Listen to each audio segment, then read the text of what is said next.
Sanbonani, my name is Mudinda Mbewana. Welcome to the Chosen Generation. The internet can be a very cruel place, even for religious content creators. And this is because of cyberbullying. What can we do about it? Or is it just something we must expect and just accept as part of the internet culture? Well, I have a few guests here with me who are going to help us tackle the issue of cyberbullying. You can share your ideas with us and your stories on the hashtag TCGOnSID. Let us know what you've been through. Now, the guests that are here with me are, first we have Melusi Ndlalambi, who is joining us to help us unpack this issue a little further. He is a religious content creator.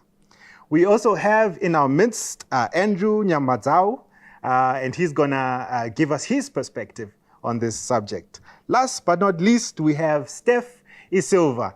She's also a content creator, and she's gonna tell us everything about this issue. Now, let's get straight into the conversation.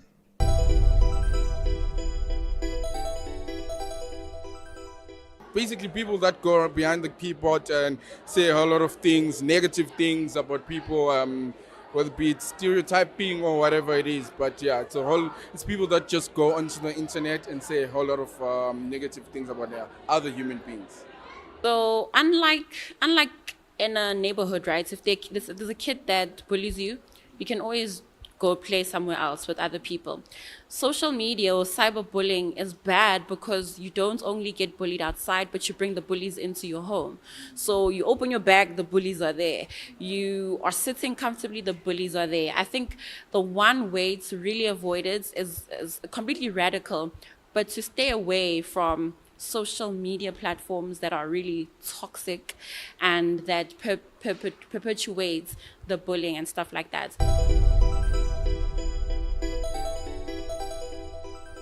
All right, let's get into the conversation. I think maybe to offer context to the subject, I'll start with you, Steph. Maybe if you can tell us your experience around cyberbullying. Well, there have been a lot of different instances. I mean, I have gotten firsthand experience of people harassing me in DMs on Instagram, on Twitter, on TikTok specifically, seeming as that is my dominant platform. Okay. We've had issues of secondary harassment due to another individual not doing what they're supposed to be doing. Okay. I've had people sending me videos of me in public. I've had instances of individuals sending me very creative threats, in a sense. Oh, okay. It's been a journey in itself. Have you ever feared for your life? There has it have been that a bad? few times. There have been a few times. I mean, one was very detailed, to say the least. There was an individual who knew me personally, who had a very different opinion on something that happened, and it caused for there to be a little bit of a disagreement, and it led to rather intense, threats that came from that specific individual, which we ended up having to get a protection order. Oh, wow. For the safety of everybody involved. Wow, okay, what a story, what an experience. All of this in the internet. Maybe I should bring you in here, Melusi. What are your feelings about cyberbullying? What's your take from your perspective? I mean, judging from what Steph has just said, I don't think it's a happy experience. It's an experience that definitely can leave you very angry. Okay. And feeling down. You could actually go into depression. Especially if you feel that your error is being taken, or maybe you did a genuine mistake online, or you posted something that was not good and people are really on your throat. It can actually lead to depression. And I don't think it's a very nice experience. Have you ever experienced it yourself? I definitely feel that Christian content creators, even like myself, are not spared. Okay. I mean, I can tell you this, that on the day when South Africa was declared a junk economy, that was in March 2020, is the same year we started our lockdowns, or the same week we started our lockdowns. On that very day, it was a Friday, I remember, I think it was 27 March, our channel got hacked and attacked and taken over. And we lost it for 4 weeks trying to get it back. Oh, So I've wow. experienced it, and I can tell you it's a heart-rending experience. You have, how many followers on the channel? By then, I think we were about 60,000 Oh, on wow. YouTube, but we've since grown to about 120 now. Yeah. So it shouldn't detract you. You should just keep on it. But like I said, our arch enemy, the devil, is the chief cyberbully. Wow, that's interesting. That's actually well done on those numbers. That's Thanks. actually quite good. Andrew, I want to bring you in here. What can we do? Can content creators be protected? Is there any protection out there for them? Yeah, definitely there's protection that content creators can be protected on. Because we see that there's now in South Africa, they recently amended their protection order to say that there's a protection act to say that it protects people through, intellectual property. You can actually protect you by registering your content. You can actually be protected, and also there's copyright. YouTube has it, Facebook has it, Instagram has it. All these platforms, they all have the Copyright Claim Act to say that if you are the one who created the content, you can actually protect yourself, and you can actually protect it from being reused, or you can actually protect yourself by reporting people who are actually blame you or who throw shades at you, So yeah, there is a lot of protection that can happen. All right. So I hear the aspect about the protection.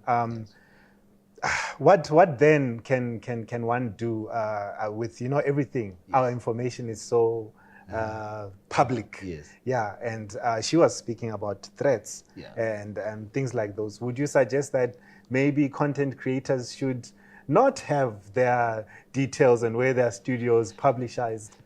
What do you think?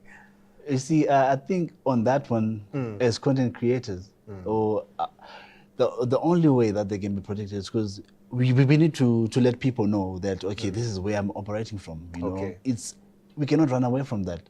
But what we can run away from is creating maybe a protection order to say if someone is stalking you, if someone is on you, you have to have a protection order, and it's actually part of the Amendment Act to say that whoever gets into your private space, you have to have a barrier or a wall to say it protects you from those people.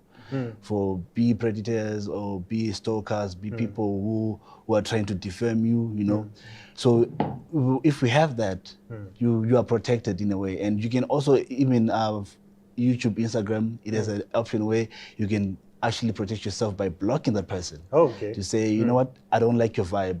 So what I'll do right now is to just block you and put you in that junk, list to say that's where you were supposed to stay. Yeah. That alone, it will protect you because you have power to let people know and to let people be in your space. Okay. So you have power to choose. Basically, you choose who you associate with. Yes. Well, that's very interesting. Let's go to a break. Viewers at home, the hashtag is TCGOnSID. Let us know what your experiences are. Perhaps we can learn something from what you've been through. Don't go away. We'll be right back.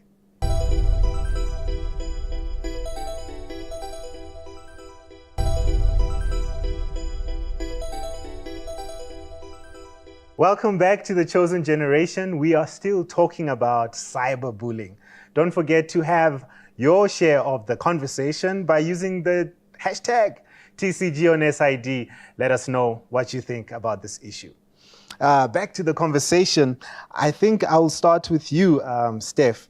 I've never been a content creator, so I'd like to know, in your mind, how you work around the issue of balancing between one's social responsibility and also your expression. How do you strike the balance between those two issues?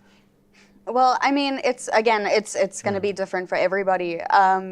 If you're somebody who has, a personal brand that you present yourself with on social media, and usually you do want to be a little bit authentic, but sometimes, it's more of a dramatized version of you. How do you, manage who you are versus, who you are online. Okay. It really comes down to what you feel comfortable with. And it's the same with any kind of conversation. Like when you bump into somebody, it's the same situation. You know, you be yourself, you be genuine, and if you can't do it right now, you know, be nice about it, obviously. But you know, you just say like, hey, look, like you seem like a great person, but Sure. can I catch up with you in a moment?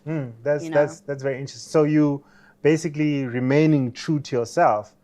Maybe that's not. I imagine it could be an issue for a religious content creator, where you may have to. If I say this, maybe this might happen. Asking the same question, how would you balance the two? So I like it because this show is the chosen generation, a royal priesthood called out of this world to proclaim the marvelous good news of Christ. So yes, there is definitely a demarcation between the message, the messenger, and the platform or whatever method you use. So you must never think that you are the message. Okay. You are still the messenger. So I think when you're online, you must always know you remain an individual. But you may be an individual with some chips on your shoulder and you represent certain organizations. And therefore your opinion is no longer just your opinion. It represents the institution you stand for. Oh, okay. So as a Christian broadcaster who's a Seventh-day Adventist, I will always be judged as a Seventh-day Adventist when I speak and I preach and I teach online. And therefore, I think it's important for us as individuals to then separate yourself from the message. Okay. Because the message is always bigger than the messenger. And the method can always differ. Just as Steph was saying, there are different platforms. You can choose which platform expresses your opinion or your message a bit more. So I choose to be on YouTube because I find YouTube to be more accessible for people. Of course, generation-wise, there are certain platforms that you find a bit difficult to catch up with. Yeah. So always choose the platform that expresses your opinions and your feelings, and you can get, like Andrew said, the vibe is like at your level. But always remember, the messenger is not the message, and the method can always be different. That's very interesting. I want to bring in Andrew, and to speak more about protection. Because I like listening to what Steph was saying, how her content is more about, you know, there's a marriage between who she is and who she represents. You know, there's not so much of a difference and stuff like that. So there is definitely going to be an attack on her, because not only she's also a message and the messenger and all of that. So how are there any more ways in which one can understand the bully, the cyber bully, and how you can protect yourself from that person? I think the best way to one can protect yourself, like in Steph's case, as you say, that she's now the messenger and she's now the message. The only way to protect yourself from those people is to actually, you know what, put yourself a disclaimer. You know what, guys, whatever I'm gonna say, at times doesn't actually represent myself, but it's a thought that I want to share with you guys, you know, so that people know, okay, whatever she's saying there, she's putting it up for discussion for all of us, you know what, to digest on it, because that will also give you a leeway to say, when people want to judge you harshly, no, then they'll say, oh no, Steph was saying, you know what, it's a point to ponder on, to say, this is what we need to think of, or this is what we need to think in the certain direction. So that's another way of actually protecting yourself, I guess. That's interesting. Maybe Steph, coming up from what he has said, as a content creator, do you ever feel like, maybe I shouldn't have posted that? Have you ever made mistakes on? Yeah, no, I mean, like you're always going to have videos that, or like any content, I mean, not specifically videos, but like content where you're like, oh, maybe that wasn't a good idea. But at the end of the day, if you're happy with what you've posted, so if you are like connected with what you have posted, and you're just saying it because, oh no, it's not what somebody else wants, then you're not posting content for the right reason. The personal opinion on that is just, if you're gonna post something, if you're gonna make content, if you have something to say, then you should say it. You know, if you have, like you said, like a message to relay, then relay it. There's nothing that's holding you back except the fact that you are scared about how somebody else is going to see it. And so, yeah, I mean, there's videos where I've like, I could have worded that differently. I could have, you know, done that differently. You know, I could have edited it like this, and it would be better. But at the end of the day, I'm still not going to be mad at the fact that I posted it or upset with myself. It's just, it's there now. It's going to stay there. It may not be at its best, but it's there. It's there. Yeah. But yeah, no, I don't think, you know, mistakes in content creation is such a, you know, interesting thing because it's a creative outlet for everybody. It doesn't matter what kind of genre you're working on. It's just that's what you chose to do. You know, that's how you chose to express yourself. So mistakes, yes, they happen, but there's a fine line between what is actually like a mistake that, no, that's a mistake, versus, hey, that's a mistake because somebody else doesn't agree with you. And that's I think that's something that everybody needs to think about. I think on that's very interesting. And I want to bring you in there, Melusi. As a religious content producer, making mistakes out of that, you know, the interchange between yourself, your message, and the church, and how severe are those mistakes? They can be brutal to the point where you can actually be disciplined, right? Or even legally sued. But of course, if there are mistakes and it begins to hurt other people or stakeholders and whatever, as Christians, we always believe that you must ask for pardon. Be very quick to apologize. And if possible, take it down. And I think it's quite critical at that stage, never to always die defending a post that you could actually apologize, take it down. But unfortunately, some of these mistakes are costly because people can screen grab and take whatever you have posted and use it against you, okay, to sue you or even to create really serious issues for you within your religious sector, all right, or even beyond. That's very interesting. Yeah. Wow. I think let's go to a break. There's more that we need to cover. Viewers at home, what do you think? The hashtag is TCG on SID. Share your views with us. We're going to a break. We'll be right back.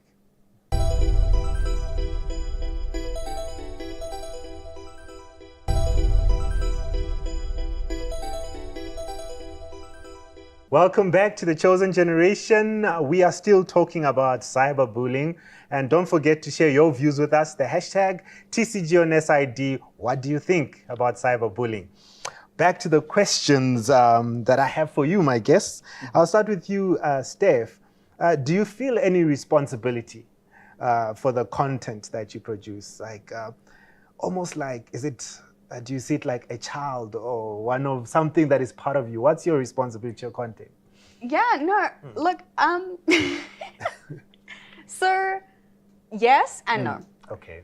At the end of the day, it is, you know, a job. But yeah, you know, it's your baby. It's your pride and joy. Again, going down to the fact that it's a creative outlet. It's part of you, you know, showing to the world, I guess. So yeah, there's a responsibility to it. I mean, you know, you're responsible for whether it continues to grow or not. You're responsible for your interaction rates. You're responsible for, like, you know, the admin side of it, which nobody likes to do, but we all do it anyway.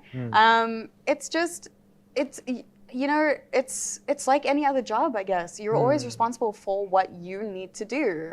And I mean, you know, there's a sense of pride in that. There's a sense of pride in being, you know, being this person doing this job specifically, knowing that you have to do this. It's, you know, you want to do it. I guess that's why you become so offended when someone wants to bully you for something like that.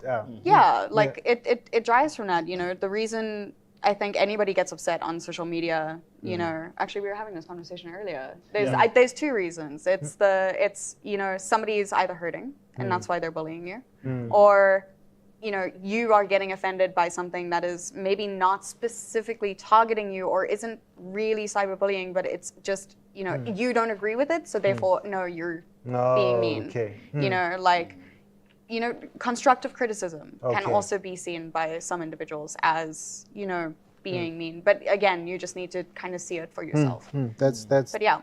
That's an interesting view. Maybe I should bring in Melusi. I want to speak about hate speech. What are your views on that? I'm sure you must get hate speech in your space. And maybe you can pick out a few lessons that that experience has highlighted for you in your mind that other people who content create can learn from. Yeah. Hatred is a very strong emotion, that I can tell you. And it can easily spiral out of control.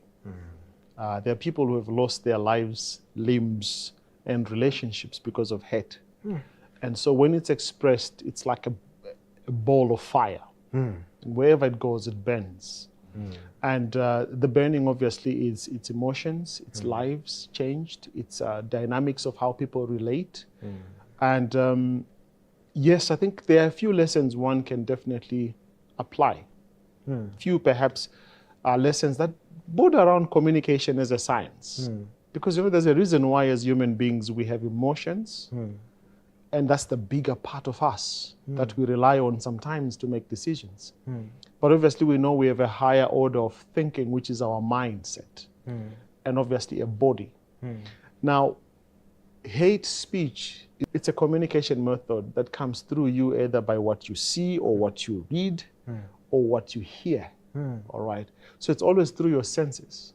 So the most important thing I always tell people who experience that is, hang on, it's coming from outside. Okay. So it's never about you as a person.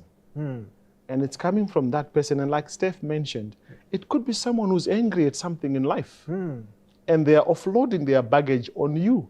So it's never about you. All right. So it's difficult for people to not make it personal. You know why? Because of the feelings. All right. Anything that's said, we process it and we feel something about it. But if you can learn to just know that this is not about me, all right, it will really help you to deal with it. But secondly, it's always put somewhere.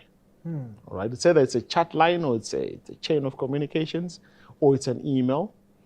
And so you might want not to visit that email more frequent. Okay. Stay away from that negative energy. All right.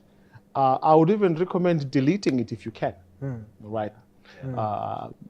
Just don't have it and don't visit it.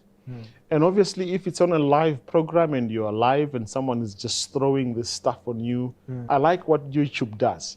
You can put this person in a cooling space. Yeah. All right. And they come back after about 300 or is it 3 minutes or so. And then they come back. If they continue, you can actually block them completely, like Andrew mentioned earlier on.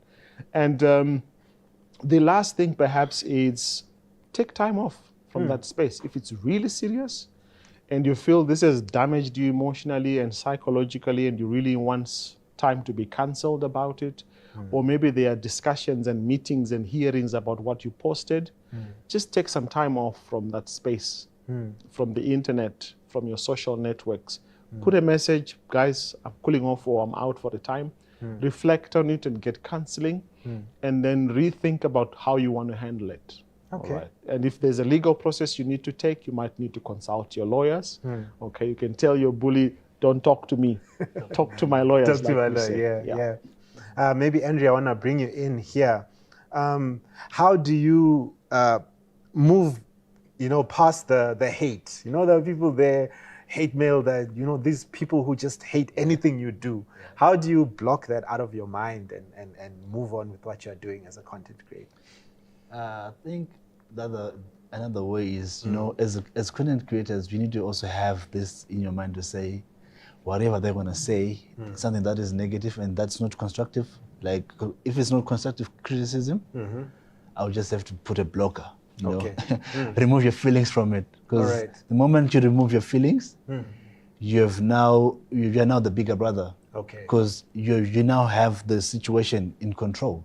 Because you are able to control whatever comes to you. Okay. It's like a shield to, Right. If possible, let's remove it. That is other way that one can move forward. We only have to look for something that will construct us or something that will, or ideas that are going to improve my creations. Okay. If you don't like my video, okay, fine. What is it that you don't like about my video? I just didn't like the way you shot that angle. Okay, fine. So how best should I do it? You go, you search. how best to create this this angle, or how best to present it in a much better space to say next time when you do it, you have now improved. You All know? right. That's the mentality that you have to say, you know what, whatever negative, if they're not constructive, they're like, I don't like it, it's just boring. Okay, fine, thank you. In the bin. Then you move on. Yeah, So you know, move on past you move all the past that. negative. Yes, yeah. That's very interesting. Well, okay, we've run out of time. So I would like to thank you so much for availing last thing. yourself. You really want to do one last thing? Okay, One it's okay. last thing. Like I said, the arch enemy is the devil. Right. God has a plan to vanish them and remove them. So right. I am for deleting any cyber bullies from your space because God is in the process of deleting the devil. Yeah. Wow. Including those cyber bullies who will bully us on TCG, on SID. Please, you have been deleted, according to Melusi. Maybe you would like to say thank you so much for being with us, allowing us into your space, and we hope to see you again in the following programs. And perhaps a final word. Social media is a very powerful thing, and with great power comes great responsibility. And perhaps to the children of God, I would say this. Ask yourself the question, would Jesus like your post? Wow. Would he follow you back? Would he retweet what you have tweeted? You know, it's all about Jesus, the one who saves, who sanctifies, and satisfies. Lastly, don't forget to share your comments with us. The hashtag is TCG on SID. Let us know what you think. And also like our page on the SID Media on YouTube. Thank you so much. We'll see you next time. Goodbye.